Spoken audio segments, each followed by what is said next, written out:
بسم اللہ الرحمن الرحیم۔ السلام علیکم ورحمۃ اللہ وبرکاتہ۔ وہ شخص جس نے 99 قتل کیے، یہ ایک مشہور اسلامی واقعہ ہے جو ہمیں سچی توبہ کی اہمیت اور اللہ کی رحمت کی وسعت کو سمجھاتا ہے۔ قتل کی زندگی اور توبہ کی خواہش۔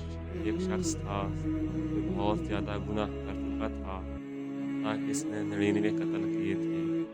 ایک دن اس کے دل میں خیال آیا کہ کیا اس کے لیے توبہ کی کوئی گنجائش باقی ہے؟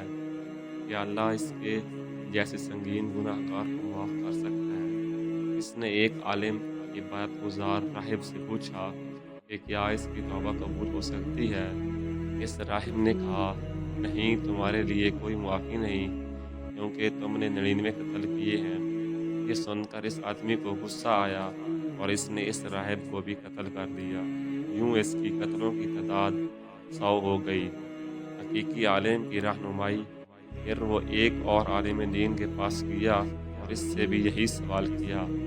اس عالم نے جواب دیا، ہاں، اللہ کی رحمت بہت وسیع ہے، تمہارے لیے توبہ کا دروازہ کھلا ہے، لیکن تمہیں اپنے گناہ چھوڑنے کے لیے نیک لوگوں کی بستی میں جانا ہوگا۔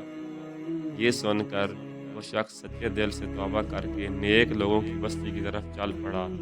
اللہ کی رحمت اور فرشتوں کا جھگڑا۔ راستے میں وہ شخص فوت ہو گیا۔ اس کے مرنے کے بعد رحمت کے فرشتے اور عذاب کے فرشتے آپس میں بحث کرنے لگے کہ اس شخص کی روح کہاں لے جانی چاہیے۔ عذاب کے فرشتے کہنے لگے، یہ شخص 100 قتل کر چکا ہے، یہ جہنم کا حقدار ہے۔ رحمت کے فرشتے کہنے لگے، یہ شخص توبہ کی نیت سے نکلا تھا، لہٰذا یہ اللہ کی رحمت کا مستحق ہے۔ اللہ تعالیٰ نے زمین کو حکم دیا کہ نیک بستی کا فاصلہ کم کر دے اور برے علاقے کا فاصلہ بڑھا دے۔ پھر اللہ نے فیصلہ کیا کہ اسے نیک بستی کے قریب کر پایا گیا، اس لیے اسے بخش دیا گیا۔ اس واقعے سے ہمیں مندرجہ ذیل سبق ملتے ہیں۔ اللہ کی رحمت بہت وسیع ہے، چاہے انسان کتنے ہی گناہ کر لے، اگر وہ سچے دل سے توبہ کرے تو اللہ اسے معاف کر دیتا ہے۔ سبق نمبر 2، سچی توبہ کا تقاضا عمل ہے۔ صرف زبانی توبہ کافی نہیں، بلکہ برے ماحول کو چھوڑ کر نیک راستہ اختیار کرنا ضروری ہے۔ سبق نمبر 3، اللہ نیتوں کو دیکھتا ہے۔ اگر انسان توبہ کی نیت سے نکلے اور راستے میں فوت ہو جائے تو بھی اللہ کی رحمت اسے بخش دیتی ہے۔